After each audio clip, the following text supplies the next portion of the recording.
So, as Lynn said, she was quite correct, and maybe she felt my energy. I'm feeling very nervous in front of this group, and for many reasons. One being that whole gallery of troublemakers in the back who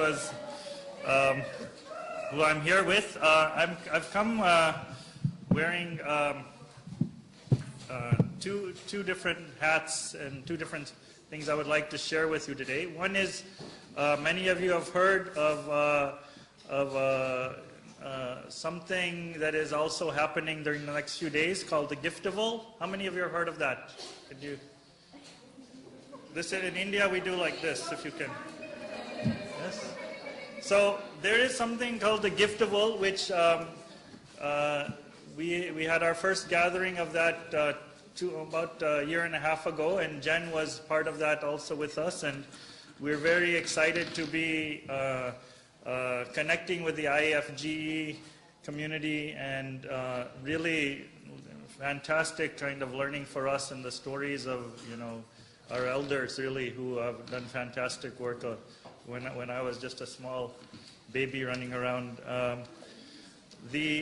wanted to just say a few, because there's the idea of the Giftival is really, it's a kind of space that we've created for kind of learning, co-learning, and sharing of practices, and practicing together in a sense of a lot of these ideas we've been talking about in the morning. How do they show up in our everyday lives, and how do we connect to the deeper spirit of the gift, and maybe connect from the hands and the heart and the head as more holistic, interconnected beings. And I just wanted to honor a few of the people. I hope you get a chance. I was saying yesterday that this is for me like a big Indian wedding. So there are two different families that are coming together, and a really beautiful connection I hope is forming over the next few days.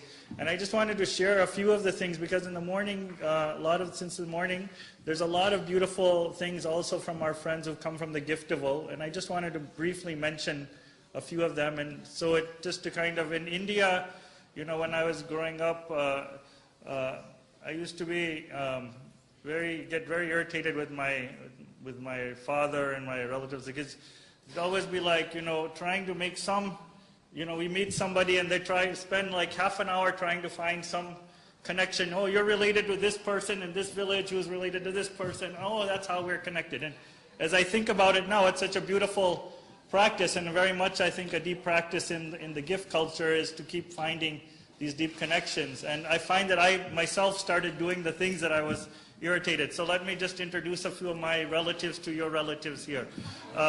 So we have, I just want to say, his friend Lena, who's here from Chicago. She's involved in a very beautiful process. We were talking this morning about kind of collective mothering. So parent circles is something very beautiful. She's working to kind of create that space there.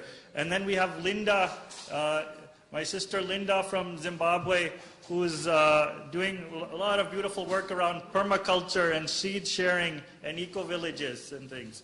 And then we have Stephanie from Madison, Wisconsin, who's been working on mutual aid networks. How to use the man against the man is what she says, yes?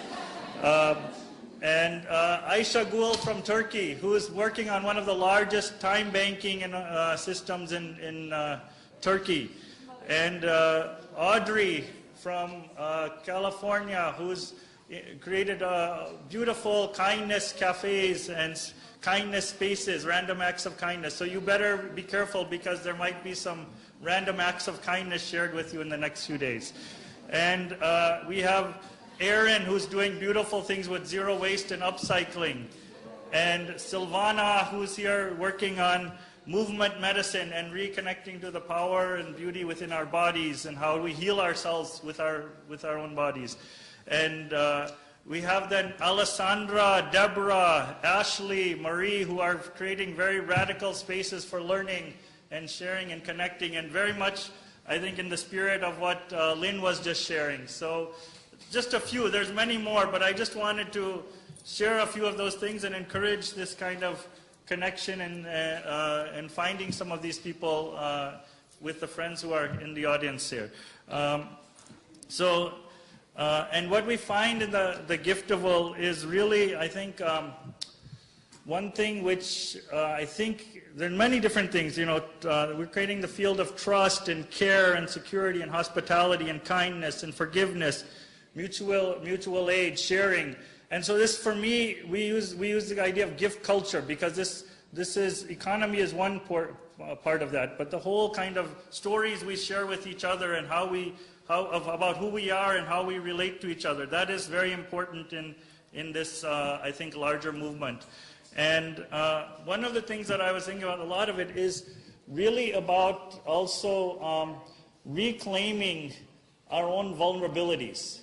Because I've found that modernity is continually trying to mask and hide vulnerability, and trying to always put on a face of something, to be somebody else, to be somebody, who is not really who we are authentically. So this vulnerability, and I hope in the next few days that we can also explore that together. The other thing that I wanted to share with you is a very live experiment, and after hearing Lynn and Angela, is it before? Very much connected to that. And what we tried to do was imagine an idea of what does a gift culture university look like. And that's been something I've been involved in for the last 5 years. And a little bit behind that was, I'll just tell you a little story that my first, I was actually, one thing I didn't tell you, one of the reasons it's been very powerful for me to be up here or being with you all is 24 years ago, I was an investment banker on Wall Street. And this has been a very long journey to come to this place, to a gift economy. And I'm very, very thrilled to be here with things. But I also carry with me a lot of, I'm from Rajasthan, India, and I'm carrying with me a lot of pain from seeing every day how my culture is dying in front of me. And I wouldn't say even dying is the wrong word, how it's being murdered every day in front of me. And it's not culture in terms of, not only in terms of clothes, you've seen all the beautiful clothes that people in Rajasthan wear, and the food, which is, really amazing, and the dance, but at the essence of what's dying is the gift culture. And I see it every day, how it's been living since I was a child with my grandmother and with so many other amazing people. And, I really am coming here with that pain to see of how do we do it. And one thing that really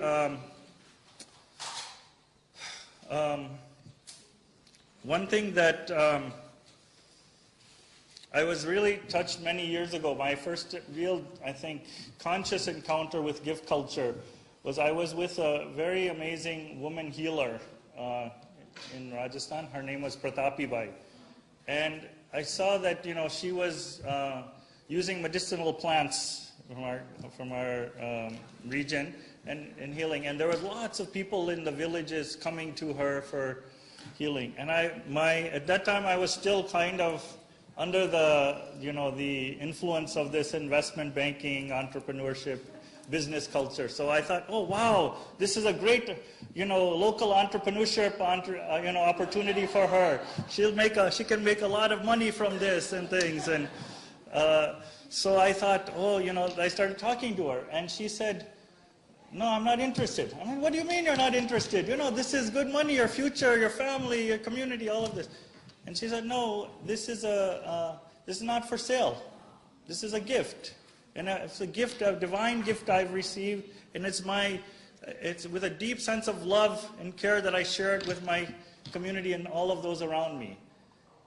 And I can tell you, when I heard that, my world started to shake, everything, because I just felt the deep sense of truth and spirit in what she was saying. And I said, this is actually what life is, something much more than our kind of rational, logical, calculating, frameworks that I'd been growing up with. No, this is actually something much more deeper. And I understood a strange pattern started coming with this every time. This happened over and over in many different ways, with water, with seeds, and I saw this thing, and I noticed something which really shook me on another level, that most of these women were uneducated. And it seemed to me, I couldn't understand, like, all of these people who had been educated were not connecting to this, were not getting this. It was so obvious to me. And I started wondering, why, I used to think that after I left banking, I went into education, because I used to think, education is the solution for humanity and it'll solve our problems. And then I used to think, well, the education system is broke, so let me try to fix it. And then I started seeing the education system is actually not broke. It's actually working. It's working to create this, market-driven, commodified view of the world, where human beings in our country, it's not even called the Ministry of Education, it's called the Ministry of Human Resource Development. So the idea is that we are all human resources to be developed, right? And so I started thinking that, what if, I would just like to have you hold this thought as we continue. What if education, modern industrial, what I call factory schooling, what if it's not the solution, but it's actually one of the greatest crimes against humanity? What if that is? And what would we be doing to our children? Somebody was talking about this morning about replacing, very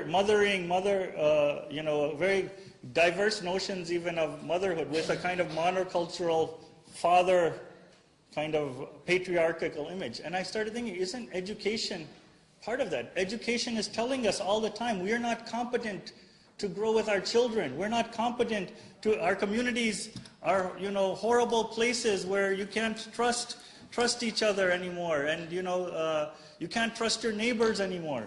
And so we need to have these institutions which are going to supposedly create trust in our lives and our societies, but we can see it's not really happening. So I started thinking that, one of the things that really, when I was a child, I started understanding that, something that touched me very deeply was I started really hating competitions. Like, there was all these competitions in my school, and I really and I couldn't, I was like, I would really consciously rebel against them. And I started saying, because I had won a few, and then I looked at my friends who had all lost, and their faces, and this really sense of like, what kind of system are we trying to create, where there's one winner and everyone else is called losers in that? And I just could not continue to support a system. And then with the labeling, labeling millions of innocent children as failures, as rejects, as dropouts. So that's what started to shift my search to actually, rather than trying to fix the education system, to start to create other kinds of learning spaces. And what I would like to just share is we've created something called Swaraj University. And let me pause here. I would like to, I'm feeling a little nervous, but I'm going to ask you, can you stand up 1 second? And I forgot to do this earlier, but we say namaste. And you can please say that to your neighbor also. Namaste. Greet each other. This is my trick also for if anyone's falling asleep. And let me just shake off my nervousness and ask you with me. My grandmother used to tell me, when you're nervous, do one thing. Just laugh. Ha ha ha ha ha. Ha ha ha ha ha. Okay, sorry. All right, you can sit down. Now I'm feeling a little more at ease.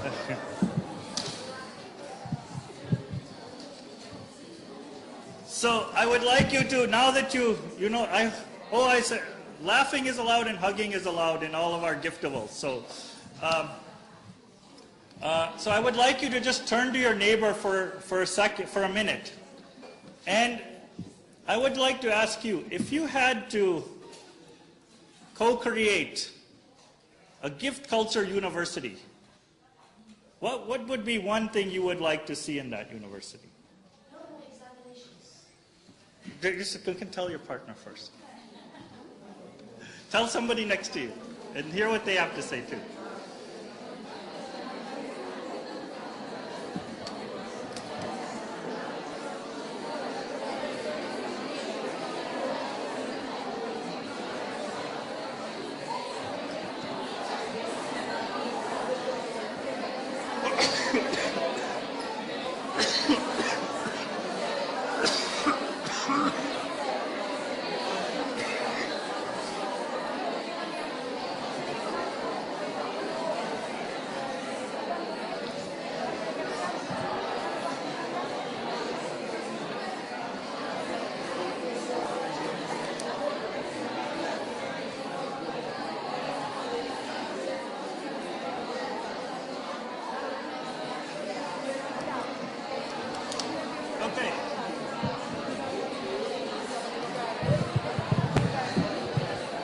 Okay.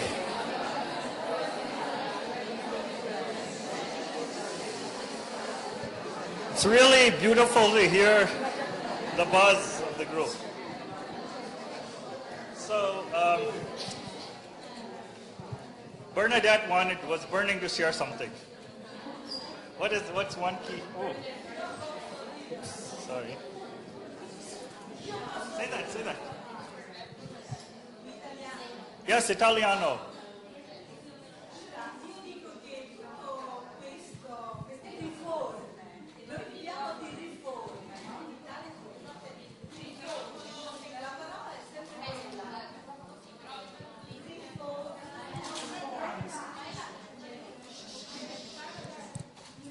What would a gift culture? Allora io dico, posso fare una mia proposta, una mia visione? Hai fatto una domanda? Rispondo? Secondo il mio modo di vedere dico, noi in Italia per esempio viviamo di riforme, questa parola è una parola che ricorre, riforme, è una parola politica, riformare, però quella visione unica che tutti i riformatori dovrebbero avere, manca, perché non esiste un punto di incontro per quanto riguarda le riforme. E una che io vedo adesso è la vita, una filosofia per la vita, che lavori per la vita, e invece questo non c'è. Philosophy for life, io la chiamo philosophy for life. Okay, wonderful. So philosophy for life. Any one or two more? Nel senso di istituto, non nel senso. Okay. So anyone else want to say one thing? Okay, should I go? Okay. So what we have tried to put as part of the gift culture university we have in India. It's called Swaraj University, and Swaraj, the word Swaraj actually means deep harmony of the self, and the self, not just the individual self, but also the interconnected self. This was actually something that Gandhi talked a lot about during the Indian freedom struggle. Is actually the goal of the freedom struggle was not about getting rid of the British, but it was actually creating a society where we have a deep harmony amongst our deeper sense of self. And anyway, so this is 5 years, and what we've tried to do is create a space for one, healing the damage that has been done to us by modern education. That is one of the main spaces. And the second thing I would say is the nurturing, a space for nurturing each other. Third dimension is space of what we call co-learning. So everybody is a teacher and everybody is a learner in that space. there is very beautiful thing that, you know, schooling, the university, there's our faculty, we have over 300 people who have agreed to be mentors. And there is no requirement for a PhD in our university. And so when you shift this, you can see very subtly what happens. That every university around the world is always saying, we have a shortage of good faculty.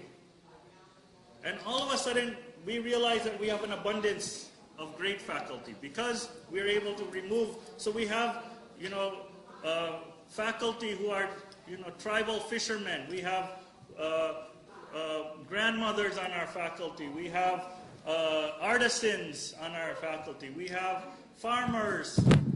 We have healers. And so the requirement is that there is no requirement for a PhD. And there's no requirement for any kind of formal degree or certification to join the university. We call the learners kojis. Kojis means seekers.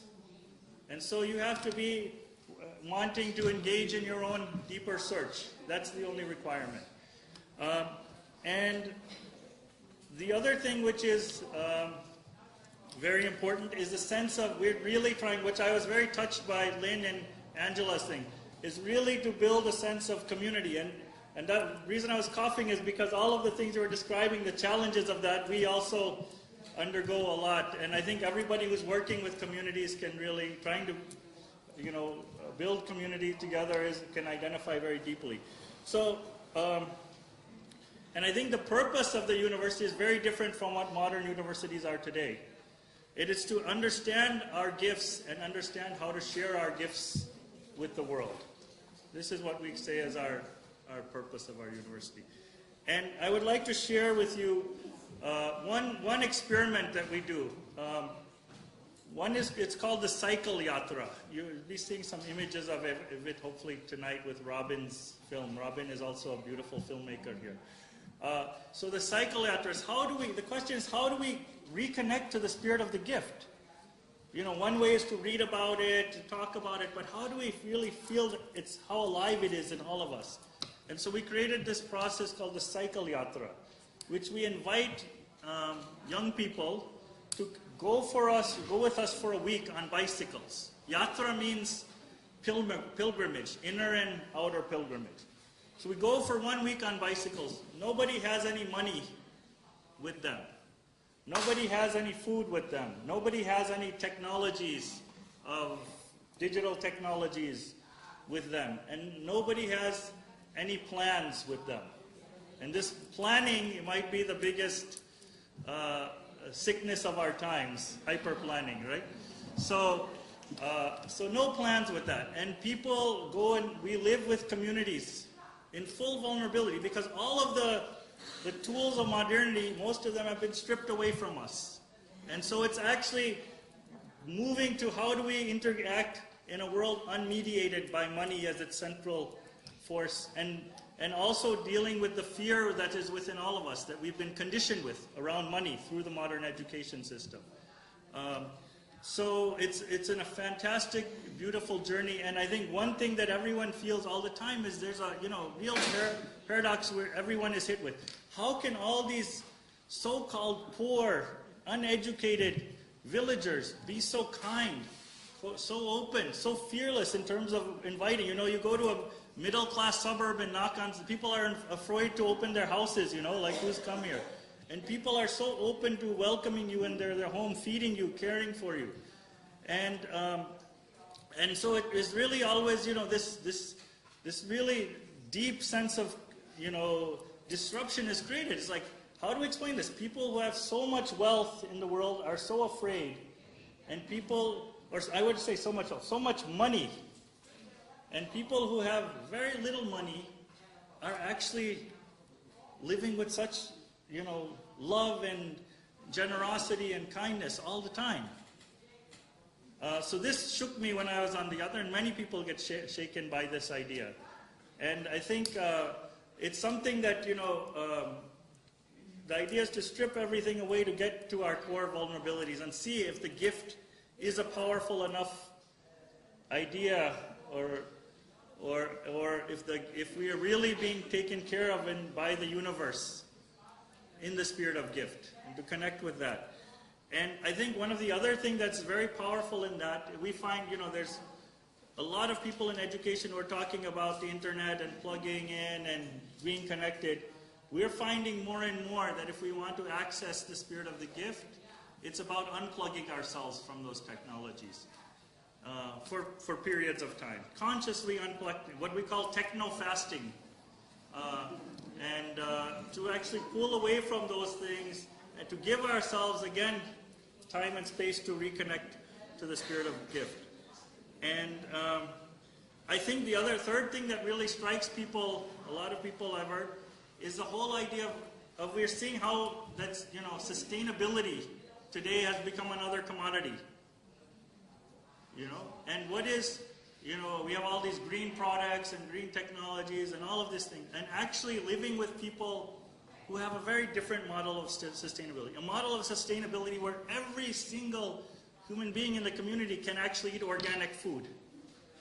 It's not something that is just for a certain segment of society, but it's actually a fundamentally different model that actually exists, where these things, what we're talking, the good things in life can be built with communities and be accessible for all people within the community.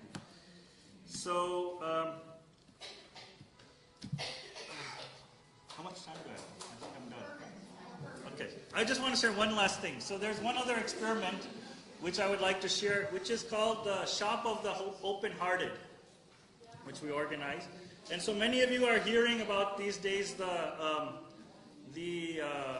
free cycling, sharing, people giving away things, and mutual share of a lot of things. What we've tried to do is there's a very special saying in India called, it says, more possessions, more possessed. So the more possessions we have, the more possessed we are. And so there's a very different sense of liberation and connection we can feel when we start to release things. And so what we've done is to really think about not only what are the things that we're using, but what are the things we're deeply attached to. There are certain things we get very deeply attached to. It could be a watch, or it could be, this is my favorite black kurta, which I look really hot in, and anything. So anyways, but we invite people not only to give away things that are not being used, but actually to experience this power of giving away the things that we are deeply attached to. And feeling the liberation of that, and feeling the joy of seeing somebody else experience the joy of that thing. So this is, I think, a very powerful thing I would like to share. And what we are trying to do in the Giftable is, again, I'll just reconnect to that, is to actually start to create these everyday real practices and processes that we can invite people, because I don't know, that this is very important to understand the theory about the gift, but I don't think so many people necessarily connect to the theory of the gift. But they definitely, once they understand the spirit, when they connect to the spirit of this gift, they'll actually understand the theory in much more deeper ways, that I think. So I think this is a beautiful opportunity for us to connect both theory and practice in the next few days. So thank you, Jen.